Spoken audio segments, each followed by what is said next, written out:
Sénit, bilan satisfaisant du scrutin du 25 octobre.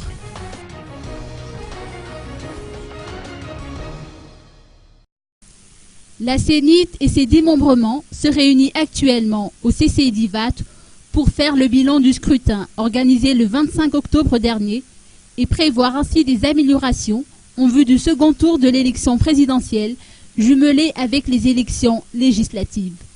Béatrice Atala, présidente de cette commission, a mis les points sur les i concernant le scrutin organisé récemment.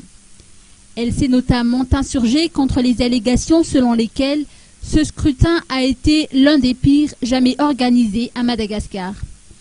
Elle admet que des incidents ont été rapportés, notamment par rapport à la liste électorale, mais il ne faudrait pas oublier que 99% des bureaux de vote ont ouvert leurs portes le jour du scrutin, a-t-elle rappelé.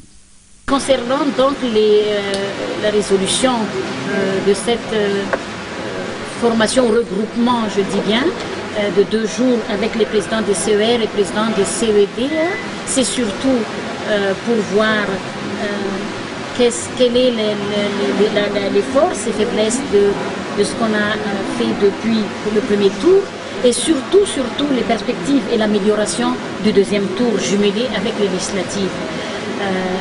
Sur les formations auprès des membres des CED, auprès des districts et surtout aussi pour former, bien renforcer la capacité de tous les membres des bureaux de vote auprès des communes.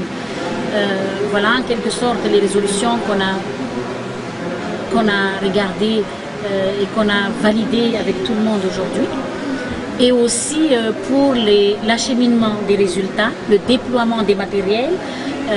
Tout le monde a demandé, presque les présidents des CED ont demandé si on pouvait quand même acheminer, déployer avant les matériels dans les zones très enclavées, comme Benint, Mitins ou Kandjil. Et aussi pour l'acheminement, donc on est en train de voir comment les coachs, chaque coach puisse regarder les plans de ramassage pour les résultats des bureaux de vote pendant le jour J, surtout au mois de décembre. Voilà. Et puis le 6 et 7, on va entamer la formation de tous les démembrements de la Sénit aussi auprès des régions de Madagascar. Et le 9 et 10, on va aller vers les districts pour la formation des démembrements auprès des communes qui vont venir vers les districts.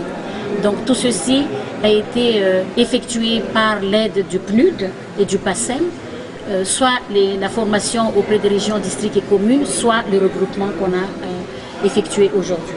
Et pour la préparation de la société. Béatrice Atala est convaincue que l'effectif des citoyens omis de la liste électorale ne représentera pas plus de 10% des électeurs normalement recensés. Il serait exagéré de dire que 35% des électeurs ne sont pas présents sur cette liste, a-t-elle précisé.